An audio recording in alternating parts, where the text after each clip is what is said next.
begin 50 million years ago with this small tree-dwelling creature, a lemur, whose skull is being turned upside down. You can see the foramen magnum at the back. This is a creature that hung, not held its head on the spine. And it has the essential marks of the primates. That is the family of monkey, ape, and man. From the whole skeleton, we know that it has fingernails, not claws.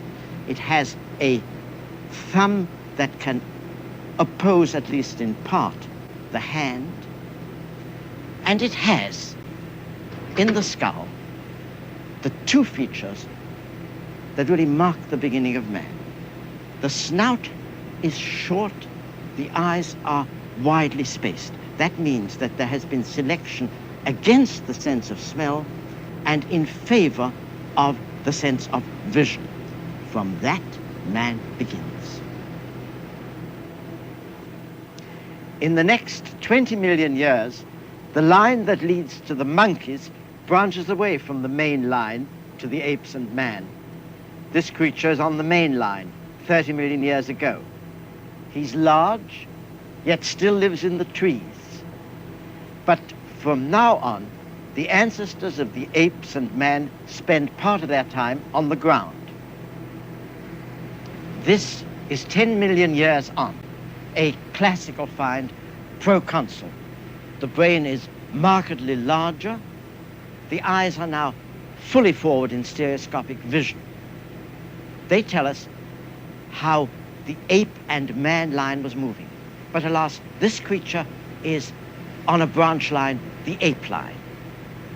The teeth show us that it is an ape because the way in which the jaw is locked by the big canines is not man-like. It's the change in the teeth that signals the separation of the line that leads to man. This creature is 14 million years old, and we only have pieces of the jaw. But it's clear that the teeth are level and more human. There is now a blank in the fossil record for about 10 million years. Then, perhaps 5 million years ago, we come certainly to the relatives of man. This is a cousin of man, not in the direct line to us, a heavily built Australopithecus who is a vegetarian. The teeth that survive are pitted by the fine grit that he picked up with the roots that he ate. His cousin on the line to man is lighter, visibly so in the jaw, and is probably a meat eater.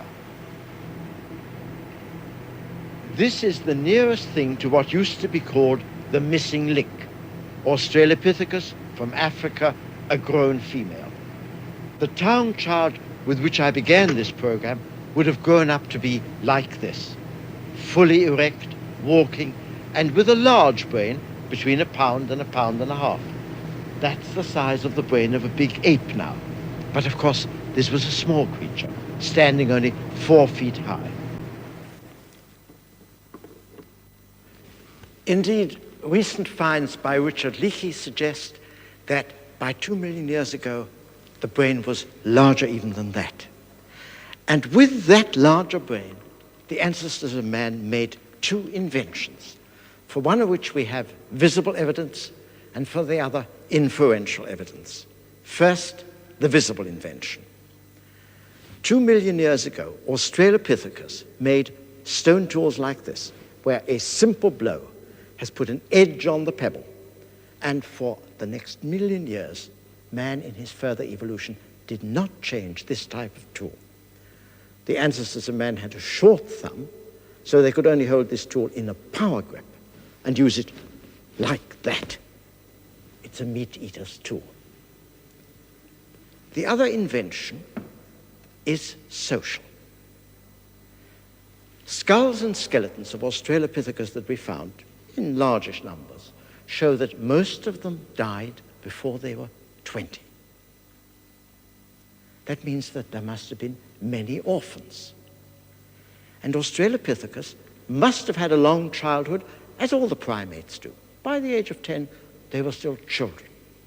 Therefore, there must have been a social organization which adopted them, made them part of the community, educated them. That's a great step towards cultural evolution. At what point can we say that the precursors of man become man himself? That's a delicate question. Such changes do not take place overnight, and it would be foolish to try and make them seem more sudden than they really were, or to argue about names. 2 million years ago, we were not yet men. But 1 million years ago, we were. Because by then, there appears a creature who can be called Homo. Homo erectus. He spread far beyond Africa. That's Peking man, 400,000 years old, the first creature that used fire. The changes in Homo erectus are substantial over 1 million years, but they seem gradual. This is Neanderthal man. He already has a 3-pound brain as large as modern man. Probably some lines of Neanderthal man died out, but it seems likely that a line in the Middle East went on directly to us, Homo sapiens. Somewhere in the last 1 million years or so, man made a change in the quality of his tools, which presumably points to some biological refinement in the hand and especially in the brain controlling the hand.